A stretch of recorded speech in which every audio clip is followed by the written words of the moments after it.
Hey folks, in a very weird story today in my never-ending search to expose fake guitars, I had the strangest thing pop up in my search results, and you're gonna have to decide for yourselves whether this is legit or fake. Coming right up.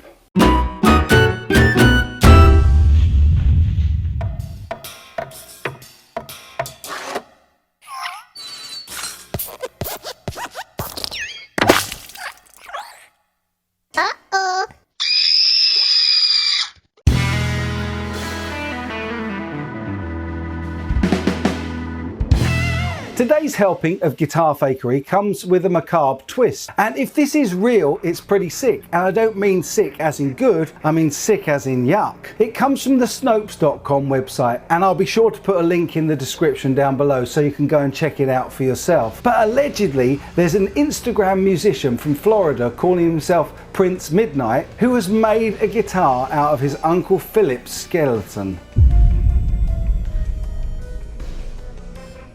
Back in January, he posted that he was trying to turn his deceased relative's bones into a guitar.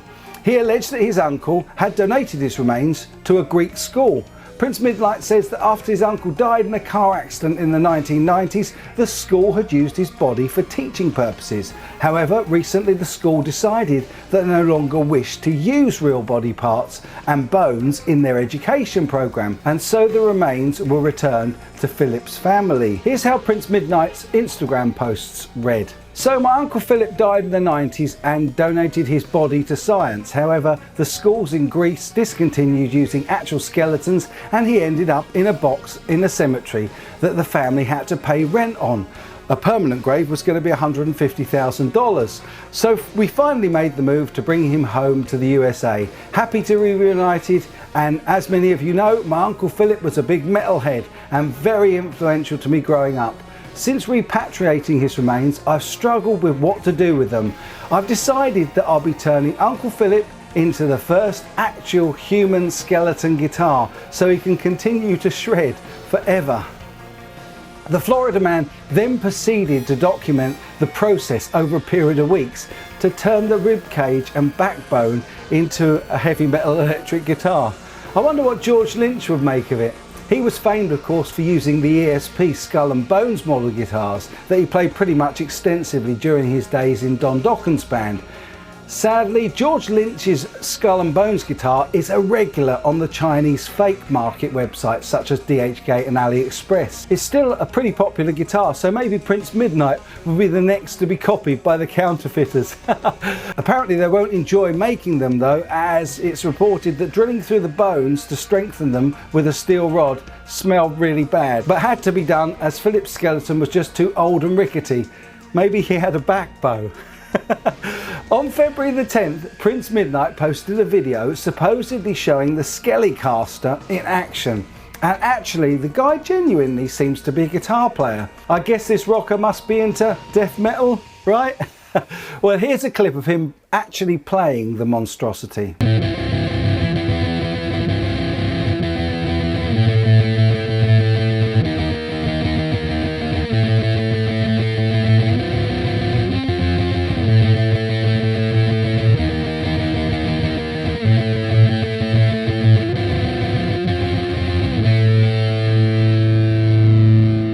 The Snopes website suggests that few of the salient checkable facts have been released by the guitar player, and so it's not possible to verify the story. For example, the name of the Greek school where the skeleton has been for the last 20 years, and indeed Philip's own surname are among the omissions from his account.